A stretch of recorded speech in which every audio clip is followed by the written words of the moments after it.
चलो, Pythagoras theorem होती क्या है, पहले इस चीज को समझो। एक त्रिभुज, त्रिभुज के टाइप जानते हो, ट्रायंगल, त्रिभुज, त्रिभुज डिपेंड करता है दो चीजों के ऊपर, एक तो भुजा, त्रिभुज को क्या बोलते हैं इंग्लिश में, भुजा यानी कि साइड, इसको ट्रायंगल बोलते हैं, ट्रायंगल, छोटा हो गया क्या जगह, ट्रायंगल डिपेंड करता है दो चीजों पे, साइड और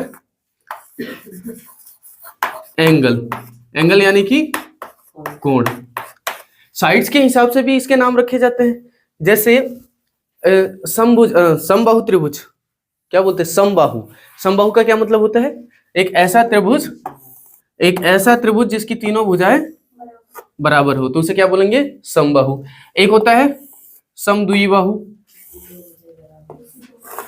जिसकी दो भुजाएं बराबर हो। क्लियर है, बात समझ में आ रही है। ऐसा त्रिभुज जिसको तीनों भुजाएं बराबर हो, इसे समबाहु बोलते हैं। इंग्लिश में बोलते हैं इक्विलेटरल, इक्विलेटरल ट्रायंगल। ठीक है, इक्विलेटरल का मतलब जिसकी सारी साइडें आपस में बराबर हो, लेकिन उसके साथ ट्रायंगल बोलना जरूरी है, तो इक्विलेटरल ट्रायंगल। इसको क्या बोलते हैं, आइसोसेलस इंग्लिश में, हिंदी में बोलते हैं समद्विबाहु, और इंग्लिश में क्या बोलते हैं, आइसोसेलस। क्या बोलते हैं, आइसोसेलस। ठीक है, ऐसे ही एंगल के हिसाब से भी एक ऐसा त्रिभुज, एक ऐसा ट्रायंगल जिसका एक एंगल 90 डिग्री का हो। देखो कोण कितने बन रहे हैं, तीन, एक ये और एक ये, एक कोण कितने का है, 90 डिग्री का। ठीक है, एक कोण जिसका 90 डिग्री का हो। अब 90 डिग्री के कोण का मतलब क्या होता है, ध्यान से समझो।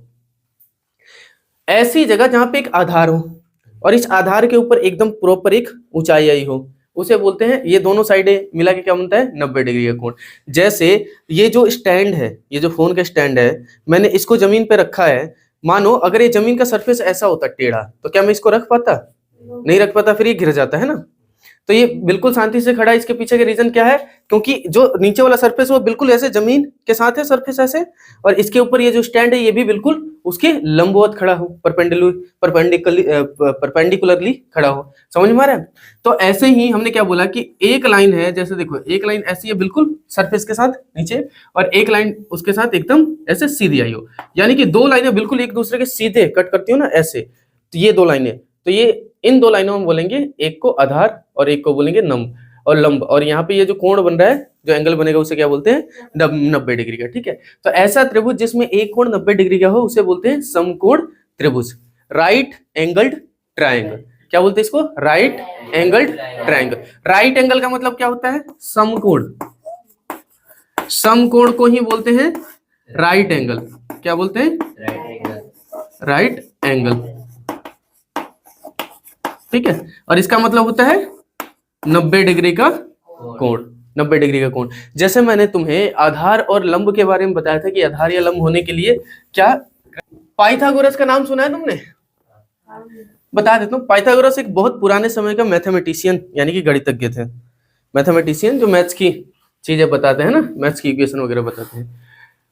उन्होंने त्रिभुज की सहायता से एक इक्वेशन निकाली थी, खोज के निकाली थी, उस इक्वेशन को बोलते हैं पाइथागोरस थ्योरम। ठीक है, अच्छा, उन्होंने जिस तरीके से निकाली थी वो फिलहाल मैं तुम्हें उस तरीके से तो नहीं समझा सकता, पर सेम उसी चीज को दूसरे तरीके से समझा दूंगा कि है क्या चीज। ठीक है, उसको 10th में जब आओगे जब समझाऊंगा मैं कैसे होता है। ठीक है, पर अभी फिलहाल उसी चीज को मैं दूसरे तरीके से समझा दूंगा। पहले तुम ये बताओ मुझे कि क्या तुम त्रिभुज का क्षेत्रफल निकालना जानते हो। त्रिभुज का क्षेत्रफल, ये निशान क्या है, त्रिभुज, यहाँ जो जो जब जहां जहां ऐसा निशान बना होगा इसको क्या पढ़ना है तुम्हें, त्रिभुज पढ़ना है। ठीक है, तो त्रिभुज का क्षेत्रफल फॉर्मूला क्या होता है, किस किस को याद है, बताओ जरा। आधार 1/2 आधार गुना ऊंचाई, ऊंचाई है ना, इसी को इंग्लिश में कैसे बोलते हैं, बेस इंटू हाइट। आधार को क्या बोलते हैं, बेस, और ऊंचाई को क्या बोलते हैं, हाइट। अच्छा, हाइट को ना परपेंडिकुलर भी कह सकते हैं, और ऐसे ऊंचाई को लंब भी कह सकते हैं, दोनों बात सेम है। क्लियर है, यहां तक बात समझ में आ रही है। इन दोनों साइड्स को शॉर्टकट में बी और पी कहते हैं। बी का मतलब बेस और पी का मतलब परपेंडिकुलर, और हाइट और परपेंडिकुलर सेम होता है, ये बात मैं तुम्हें समझा चुका हूं। रोही आगे आगे आगे, है ना। ठीक है, तो हाइट और परपेंडिकुलर सेम बात होती है, समझा चुका हूं। ठीक है, तो शॉर्टकट में इनको बी और पी कहते हैं। यहां तक बात क्लियर है? ठीक है, त्रिभुज का क्षेत्रफल पता है ना कैसे निकाला जाता है? अब बताओ जरा, वर्ग का क्षेत्रफल कैसे निकाला जाता है? वर्ग का क्षेत्रफल एरिया ऑफ स्क्वायर, फॉर्मूला, शाबाश, हाँ, भुजा गुना भुजा, साइड इंटू साइड। मुझे लगा ये भूल गए तुम अभी, साइड इंटू साइड। ठीक है, ये होता है। ये दो बातें जानते हो, इक्वेशन समझ चुके हो, इक्वेशन का मतलब क्या है। ठीक है, तो चलो इनका यूज करके हम एक इक्वेशन बनाते हैं और तुम्हें मैं बताता हूं कि ये समकोण त्रिभुज में होता क्या क्या चीजें हैं। पहले तो मैं तुम्हें नाम से परिचित करा दूं। समकोण त्रिभुज में कुछ कुछ चीजें, ये चीजें याद रखना, क्योंकि इसी का इस्तेमाल करके जो है हम फिलहाल पाइथागोरस इक्वेशन बनाने वाले हैं, फिलहाल इसका इस्तेमाल करके। ठीक है, और आप लोग बड़ी क्लासेस में आओगे तो इसका वो तरीका भी मैं बता दूंगा 10th में। ठीक है, वो तरीका भी बता दूंगा जिस तरीके का इस्तेमाल करके पाइथागोरस ने इसे सिद्ध किया था। ठीक है, क्लियर है? पहले फिलहाल इस चीज को देखो।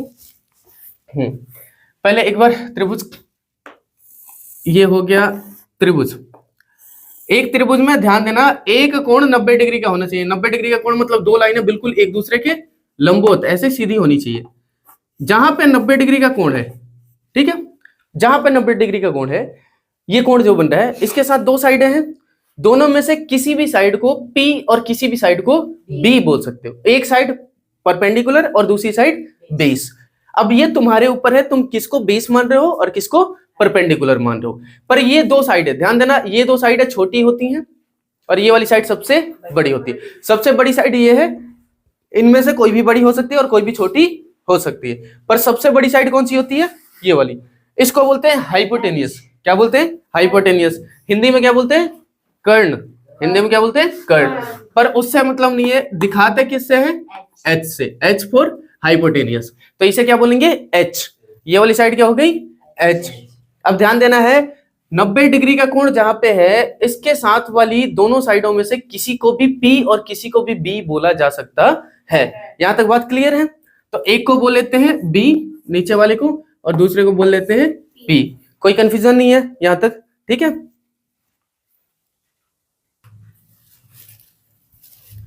ठीक है, नोटेशन क्लियर है? नामकरण हो गया इनका। अब नामकरण होने के बाद देखो, नामकरण होने के बाद हम एक काम करते हैं, समझते हैं। पहले इस चीज को देखना, ध्यान से समझो। हमने क्या किया, एक त्रिभुज बनाया।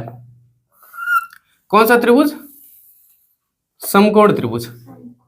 ठीक है, समकोण त्रिभुज। समकोण त्रिभुज में ये छोटी वाली लाइन को हमने क्या नाम दे दिया था? बी। क्या नाम दे दिया था? बी। इस बड़ी वाली लाइन को क्या नाम दे दिया था? पी। और इस वाली लाइन को क्या नाम दे दिया था? एच। ठीक है, अब तुम इमेजिन करो कि इसी को कॉपी किया और कॉपी करके दोबारा यहां बना दिया, सेम इसी को बना दिया। देखो ये एक बिंदु है, यहां से बिंदु आगे गई, ऐसे हुआ, ऐसे हुआ। क्या बात समझ में आ रही है? जैसा ये है वैसा ये है। इसमें छोटी वाली साइड, ये वाली क्या, कौन सी साइड है? बी। और ये वाली साइड कौन सी है? ये बड़ी वाली साइड पी। और ये वाली साइड कौन सी है? एच। यहां तक बात समझ में आ गई? अब दोबारा से यहां बना दिया हमने।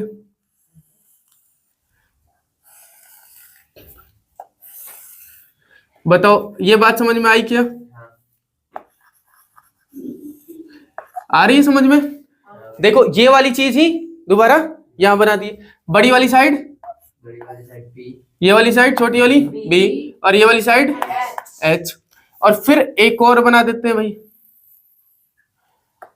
लास्ट में एक और बना देते हैं। बताओ जरा, क्या ये बात समझ में आ गई? तो ये वाली साइड क्या है? P, ये वाली साइड B, और ये वाली साइड H। देखो ये जो चीज बनी हुई है, इसमें हमने बस इसी त्रिभुज को 4 बार एडजस्ट कर दिया है। इस त्रिभुज को एक बार ऐसे, एक बार ऐसे, फिर एक बार ऐसे और ऐसे, 4 बार बनाया है। क्लियर दिख रहा है? समझ में आ रही है बात? सारी बात समझ में आ रही है? 4 बार बनने के बाद बताओ जरा, ये वाली साइड, ये वाली साइड, ये वाली साइड बराबर आएगी? क्योंकि ये वाली साइड क्या है? P और B, दोनों को जोड़ने पे ये साइड निकल के आएगी। और ये वाली साइड भी P और B दोनों को जोड़ने पे निकल के आएगी। तो ये वाली साइड, ये वाली साइड, ये वाली साइड और ये वाली साइड, सारी की सारी साइड आपस में बराबर है। बताओ यहाँ पे कोण कितने डिग्री का था, यहाँ पे भी कोण कितने का है, यहाँ पे भी कोण कितने का है, और यहाँ पे भी कोण कितने का है। इसका मतलब ये क्या बन गया, वर्ग बन गया। वर्ग की चारों भुजाएं आपस में बराबर होती हैं, और कोण कितने का होता है, 90 डिग्री का होता है ना। कोण कितने का होता है, 90 डिग्री का। अब इससे पहले एक बार और एक और चीज समझा दूं मैं आपको, तो उसको मिटा देता हूं, उसका कुछ काम नहीं है फिलहाल, चलो मिटा दिया। तुम्हें यहां से एक दो बात और बताता हूं जरा।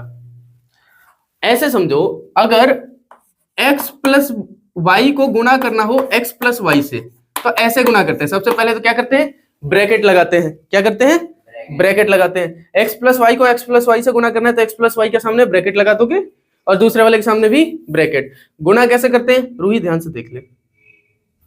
गुणा कैसे करते हैं, पहले वाले ब्रैकेट का पहला वाला नंबर दूसरे वाले ब्रैकेट के पहले वाले नंबर के साथ, फिर पहले वाले ब्रैकेट का पहले वाला नंबर दूसरे वाले ब्रैकेट के दूसरे वाले नंबर के साथ। ये गुणा करना आता है, नहीं आता तो यहां से सीख लो ध्यान से। अगर दो नंबर एक साथ हो रहे हो, जैसे मैं बोलूं x प्लस 3 है और x प्लस 4 है, इनको गुणा करना है, तो कैसे गुणा करोगे, एक तो निशान है और एक नंबर है, तो अगर नंबर भी होता तब भी ऐसे ही गुणा करते, पर निशान और नंबर दोनों साथ हो तो कैसे गुणा करेंगे, पहले वाले ब्रैकेट के पहले वाले नंबर को दूसरे वाले ब्रैकेट के दोनों से, और जब इससे हो जाएगा तो फिर अब इसको इन दोनों से, बस ऐसे गुणा करते हैं। ठीक है, तो गुणा करके बता देता हूं, यहाँ पे देखो ऊपर वाले में ही समझा देता हूं गुणा करके कि कैसे होगा, मल्टीप्लाई करके दिखा देता हूं। ठीक है, उसके बाद मैं इसका इस्तेमाल करके दिखाऊंगा मैं तुम्हें। x को x से गुणा करोगे, पहले x को गुणा करोगे इससे x से, फिर उसके बाद प्लस x को y से गुणा करोगे। अब देखो, पहले वाली ब्रैकेट के पहले नंबर को दूसरे वाले ब्रैकेट के दोनों नंबरों से गुणा कर दिया, काम खत्म। अब दूसरे वाले नंबर को दोनों से गुणा करना है, ठीक है ना, दूसरे वाले को, समझ में आ रही है बात, पहले वाले को फिर उसके बाद दूसरे वाले को। अब दूसरे वाले को x को सॉरी y को x से गुणा करोगे, क्या आ जाएगा, x गुना y, या y गुना x या x गुना y, दोनों एक ही बात है। ठीक है, तो दोनों में से कुछ भी लिखो, बात बराबर है। अब ऐसे ही y को y से गुणा करोगे, y गुना y, तो ये कैसा होता है ध्यान से समझो। अगर दो नंबर सेम गुना हो रहे हैं ना आपस में, तो ये x की पावर 2 ऐसा लिखा जाता है, इसे बोलते हैं स्क्वायर। जैसे मैं बोलूं 2 गुना 2 हो रहा है, तो इसे कैसे लिख सकते हो, 2 की पावर 2। 3 गुना 3 हो रहा है, 2 बार गुना हो रहा है, तो इसे कैसे लिख सकते हो, 3 की पावर 2। आ रही है समझ में बात। जब एक ही जैसे नंबर आपस में एक बार से ज्यादा मल्टीप्लाई हो रहे हो, तो उसको क्या कर सकते हो, पावर की फॉर्म में लिख सकते हो। रात में क्या कर रही थी, अभी सो रही है। जैसे मान लो 5 गुना 5 गुना 5 गुना 5, नंबर एक ही है, कितनी बार गुना हो रहा है, 4 बार, तो इसे लिख सकते हो 5 की पावर 4। तो ऐसे ही क्योंकि x गुना x एक ही नंबर 2 बार गुना हो रहा है, तो x की पावर 2 लिख दिया। अब ध्यान से समझो, x गुना y हो या y गुना x हो, दोनों को या तो yx या फिर xy लिख सकते हो। तो ये हो गया हमारा xy, और ये भी हमारा हो गया xy, और ये हो गया y की पावर 2, इसे बोलते हैं स्क्वायर, y स्क्वायर। समझ में आ रहा है। तो इसको गुणा करोगे तो कैसा आएगा, देखो x स्क्वायर y स्क्वायर, ये तो आ ही गया है, x स्क्वायर प्लस में y स्क्वायर। ये x y 2 बार है कि नहीं, एक बार ये एक बार ये, दोनों को जोड़ दो तो कितना हो गया, 2xy। इसका मतलब होता है 2 बार xy प्लस xy, है ना, इसका ये मतलब होता है। तो xy प्लस xy यानी कि 2xy। अब यहाँ कोई पावर मत लगा देना, पावर तब लगाते हैं जब गुना होते हैं, ये प्लस हो रहा है ना, समझ में आ रही बात यहां तक। ऐसे करते हैं ब्रैकेट्स को मल्टीप्लाई। ठीक है, अब यहाँ पे ब्रैकेट्स का क्या काम है समझाता हूं भाई। देखो हम क्या कर रहे हैं, यहां पे बना रहे हैं एक समीकरण, इक्वेशन बना रहे हैं। और ये इक्वेशन कैसे बनाएंगे, हम कहेंगे कि ये वाली चीज जो हमने बनाई है ना, ये पूरी महाभारत जो हमने तैयार की है, इसके क्षेत्रफल निकालने के 2 तरीके हैं। 2 तरीके हैं। अब ये 2 तरीके तुम्हें दिखाई दे रहे हैं। एक तो या तो इसे बहुत बड़ा स्क्वायर मान लो, अगर तुमने इसे बड़ा सा स्क्वायर माना तो बताओ बड़ा सा स्क्वायर नहीं हो गया, ये हो गया है ना। तो इसकी एक साइड कैसे निकल के आएगी, जब तुम P और B को आपस में जोड़ोगे। ये वाली साइड भी कब निकल के आएगी, जब P और B को आपस में जोड़ोगे। बात समझ में आ रही है। ये साइड देखो, इतनी साइड है बी और इतनी साइड है पी, ये पूरी साइड तो तब निकल के आएगी जब दोनों को आपस में जोड़ दोगे। आ रही है बात समझ में? क्लियर है? ठीक है, समझ में आ रही सबको? तो ये क्लियर है सबको? चलो ठीक है। अगर इसका क्षेत्रफल निकालना होता तो ये वर्ग बन गया, और वर्ग का क्षेत्रफल कैसे निकल के आता है? दोनों साइड को आपस में गुना कर दो। तो इसका क्षेत्रफल निकालने का एक तरीका तो ये था कि इस p प्लस बी को गुना कर दो p प्लस बी के साथ, तो इसका क्षेत्रफल निकल के आ जाता। अब ये कितना बनता? गुना करोगे तो गुना कैसे होगा? पहला नंबर, पहले ब्रैकेट का पहला नंबर दूसरे ब्रैकेट के दोनों नंबरों से एक एक करके, पहले p को गुना करोगे p से, तो p गुना p क्या हो जाएगा? p स्क्वायर, तो p स्क्वायर प्लस में अब p को गुना करोगे b से, समझ में आ रहा है? p को p से गुना कर दिया, अब p को b से गुना करेंगे तो p गुना b, ये क्या हो जाएगा? pb या bp, देख लेना। तो इसको क्या लिख दिया हमने? pb प्लस में इसको दोनों के साथ गुना कर दिया। अब किसकी बारी है? इसकी बारी है। b को p से गुना करोगे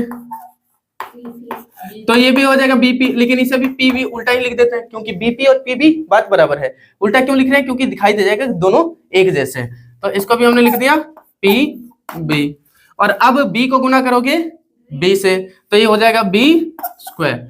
अगर किसी को बिल्कुल ऐसा लग रहा हो ना कि पल्ले नहीं पड़ रहा है तो आज काम मामला खत्म हो जाएगा, ऐसा तो है नहीं। एक बार समझा रहा हूँ, दोबारा फिर समझाऊंगा, दोबारा फिर आगे की क्लासेस में भी समझाता रहूंगा, है ना। कोई भी चीज तुम्हें तभी समझ में आती है जब एक बार उसे समझा दिया जाए, फिर कुछ दिन छोड़ के फिर दूसरी बार समझाया जाए, तीसरी बार जब याद दिलाया जाता है तब जाके अच्छे से समझ में आती है। तो पहली बार में अगर थोड़ा बहुत भी समझ में आता है तो ठीक है, ऐसे टेंशन लेने की जरूरत नहीं कि बिल्कुल समझ में नहीं आ रहा है ना। चलो बहुत अच्छी बात है, ठीक है। तो हमें एक बात समझ में आ गई कि इसका क्षेत्रफल ये इसके बराबर आएगा, लेकिन इसका क्षेत्रफल निकालने का, इसका एरिया निकालने का एक और तरीका था। तरीका क्या था? पहले इस त्रिभुज का क्षेत्रफल निकाल लो और इसका 4 गुना कर दो, क्योंकि ऐसा टोटल कितने त्रिभुज है इसमें? 1 2 3 4। तो इससे ये साइड साइड वाला एरिया निकल के आ जाएगा। फिर बच गया कौन सा? ये बीच वाला। और इसका क्षेत्रफल कैसे निकलेगा? h गुना h। तो इसका क्षेत्रफल निकालने का एक तो ये तरीका था कि 1/2 आधार गुना ऊंचाई, इसको क्या बोलोगे? pb या bp। तो b गुना p कर दूं तो इससे एक इसका क्षेत्रफल निकल के आ जाएगा, एक का। ये समझ में आई बात? इसका क्षेत्रफल निकल के आ जाएगा और इसका 4 गुना कर दो। अब 1 2 3 4, चारों का क्षेत्रफल निकल के आ जाएगा जैसे 4 गुना करोगे। ये बात समझ में आई? तो इस पूरे का क्षेत्रफल निकल के आ गया। 2 से 4 को गुना करोगे क्या आ जाएगा? 2। तो ये कितना निकल के आ गया? 2 p गुना b pb। ये बात समझ में आई? लेकिन क्या इससे पूरे का क्षेत्रफल निकल के आ गया? अभी कुछ बचा हुआ है। क्या बचा हुआ है? ये बीच वाला। अब बीच वाले का एरिया आएगा h गुना h, क्योंकि इसकी भुजा यही है, h गुना h। तो ये किसके बराबर हो जाएगा? h स्क्वायर के बराबर। तो हम कह रहे हैं चाहे इस तरीके से क्षेत्रफल निकालते या इस तरीके से क्षेत्रफल निकालते, निकलता बराबर ही। बात समझ में आ रही है? क्योंकि इस तरीके से भी तो इसी का क्षेत्रफल निकल के आए हैं और इस तरीके से भी इसी का क्षेत्रफल निकल के आया, तो ये दोनों आपस में बराबर निकलते। तो बराबर लिख देते हैं, इसको लिखते हैं p स्क्वायर, इसको लिखते हैं b स्क्वायर प्लस में b स्क्वायर। और बताओ pb प्लस pb, दोनों pb हैं तो 2 बार pb है, तो इसकी जगह क्या लिख दिया? 2 बार pb। और इधर की तरफ क्या लिख दिया? 2 बार pb प्लस में h स्क्वायर। देखो समीकरण बन गई। यहां से हमें समझ में आ रहा है ये pb प्लस का इधर की तरफ लेके जाते तो क्या हो जाता? माइनस हो जाता। तो लेफ्ट साइड में देखो क्या बचा? p square plus b square. Right side में 2 बार pb प्लस h स्क्वायर, और ये माइनस का 2 बार pb। देखो 2 बार pb में से 2 बार pb घटा दो, क्या बचेगा? कुछ नहीं, खत्म। तो लेफ्ट साइड में क्या बचा है? p स्क्वायर प्लस में b स्क्वायर, और राइट साइड में क्या बचा है? h square. तो यहां से हमें एक इक्वेशन मिल चुकी है, ये इक्वेशन मिल चुकी है। इसका मतलब ये है कि एक समकोण त्रिभुज में, अब p का क्या मतलब था? किसी समकोण त्रिभुज में परपेंडिकुलर, और b का मतलब था बेस, और h का मतलब था हाइपोटेनियस। तो इन तीनों लाइनों के बीच में एक इक्वेशन मिल चुकी है। अब मैं तुम्हें इस इक्वेशन को समझाता हूं कि इसका मतलब क्या है। पहले ये सारी कहानी तुम्हें समझ में आ गई? इस वाली जगह को मिटा रहा हूं मैं, ठीक है। अब देखो समझाता हूं इसका मतलब क्या था। इसका मतलब ये है कि कोई एक समकोण त्रिभुज है, इस समकोण त्रिभुज की दोनों साइड है, ये जो दो ये जो है जहां पे 90 डिग्री का कोण बना हुआ है, इसके साथ वाली दोनों साइड है जिसको बी और पी बोला था, अगर इन दोनों साइडों का स्क्वायर करके आपस में जोड़ देंगे तो इस बड़े वाली साइड के स्क्वायर के बराबर आ जाएगा। इस इक्वेशन का ये मतलब था। अब इसको मैं तुम्हें प्रैक्टिकली यूज करके बताता हूं। मान लो एक त्रिभुज है, समकोण त्रिभुज है, उस समकोण त्रिभुज में तीनों साइडें नहीं दी गई है। कितनी साइड दी गई है? 2। कौन कौन सी? मान लो इसको बोला गया कितना मीटर है? 3 मीटर, और इसको बताया गया कितना मीटर है? 4 मीटर। तो ये वाली साइड नहीं दी गई होगी ना, तब भी हम निकाल लेंगे इसका इस्तेमाल करके, इसलिए इसको बोलते हैं इक्वेशन। बात समझ में आ रही है? इसका इस्तेमाल करके हम वो निकाल लेंगे, फाइंड कर लेंगे, नहीं दी हुई है तब भी निकाल लेंगे। कैसे निकाल देंगे? हमने बोला था कि ये ऐसा होता है, ठीक है। अब मैं ये पूरा तामझाम मिटाता हूं और उस क्वेश्चन को सॉल्व करके दिखाता हूं, ठीक है। देखो ध्यान से समझो, एक त्रिभुज है, इस त्रिभुज की ये वाली साइड कितनी बताई गई है? 3 मीटर, और ये वाली साइड कितनी बताई गई है? 4 मीटर। इस त्रिभुज की खास बात क्या है? ये समकोण त्रिभुज है। ये कैसा त्रिभुज है? समकोण त्रिभुज है। इस समकोण त्रिभुज में जो 90 डिग्री वाला कोण है, 90 डिग्री वाला कोण है, इसके साथ की दो साइडें दी गई है, इसकी साथ की दो साइडें दी गई है। तो तुम अपने हिसाब से इसके साथ की दो साइडों को, एक को P और एक को B मान लोगे। तुम्हारी अपनी मर्जी है, किसी को P मान लो और किसी को B मान लो। तो हमने मान लिया यहाँ पे B यानी कि बेस कितना दिया हुआ है? 3 मीटर, और P यानी परपेंडिकुलर कितना दिया हुआ है? 4 मीटर। और हमें कौन सी साइड निकालनी है? ये सबसे बड़ी वाली साइड। और सबसे बड़ी वाली साइड को क्या बोलते हैं? H यानी कि हाइपोटेनियस। क्या बोलते हैं इसको? हाइपोटेनियस। निकालने का तरीका क्या है? इक्वेशन थी P square plus B square equal to H square. ये बात समझ में आ गई? ये इक्वेशन थी हमारी, इक्वेशन पहले से निकली हुई थी, P square plus B square equal to H square. बुझा रही है बात है ना? ऊपर से तो नहीं जा रही है? चलो देखो, तो अब हम क्या करेंगे? P की जगह देखेंगे क्या था? P की जगह क्या था? 4। तो हम क्या करेंगे? यहाँ पे 4 लिख देंगे। और सिर्फ P तो नहीं है, यहाँ पे P के साथ क्या लगा हुआ है? तो यहाँ पे 4 के साथ भी क्या लगा देंगे? इस स्क्वायर का मतलब जानते हो ना? 4 को किससे गुना करना है? 4 से ही, आपस में 2 बार। बात समझ में आ रही है? ऐसे ही इस B की जगह क्या लिखेंगे? B की जगह लिखेंगे 3, और ये 3 का क्या हो जाएगा?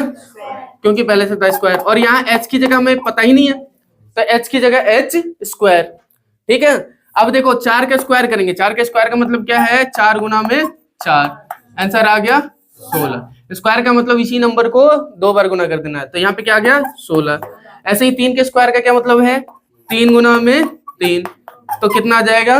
9। इधर की तरफ क्या है? H square. अब बताओ 16 में 9 जोड़ोगे कितना आ जाएगा? 25। और इधर की तरफ क्या है? H square. तो अगर हमें H स्क्वायर का मान दिया गया है तो क्या हम बता नहीं सकते H कितना है? अगर H स्क्वायर 25 है तो H कितना होगा? 5। 5 का स्क्वायर ही तो 25 होता है ना? तुम्हें पता है ना, 5 को 5 से गुना करने पे क्या आता है? 25 आता है ना? तो इस 25 को हम 5 का स्क्वायर कह सकते हैं। 5 का स्क्वायर बराबर 25। तो हमें समझ में आ रहा है कि ये किसका स्क्वायर होगा? 5 का। और इधर की तरफ किसका है? H square. तो बचाओ H की जगह कितना आ जाएगा? 5। तो H की जगह कितना आ गया? 5। अब देखो ध्यान से, इस त्रिभुज में तीसरी साइड दी हुई नहीं थी, हमें पता नहीं था, लेकिन हमने 2 साइडों का इस्तेमाल करके तीसरी साइड पता कर ली। कितने की आई है? 5 मीटर। ये फायदे होते हैं फॉर्मूलों के, इक्वेशंस के ये फायदे होते हैं। इक्वेशन का यूज करके जो चीज हमें पता नहीं होती है हम फटाफट निकाल लेते हैं। ये बात समझ में आई या ऊपर से गई? अब इस फॉर्मूले से रिलेटेड बहुत सारे क्वेश्चंस होंगे और इन सभी क्वेश्चंस की प्रैक्टिस कल की क्लास में कराऊंगा मैं तुम्हें, ठीक है। क्वेश्चंस की प्रैक्टिस अब कल की क्लास में कराऊंगा, और आज की क्लास में मैं तुम्हें ये फॉर्मूला समझा रहा था कि कहाँ से आया। बात समझ में आ गई है? ठीक है, अभी बहुत सारी चीजें बाकी है, ठीक है। ठीक है, thank you for your time.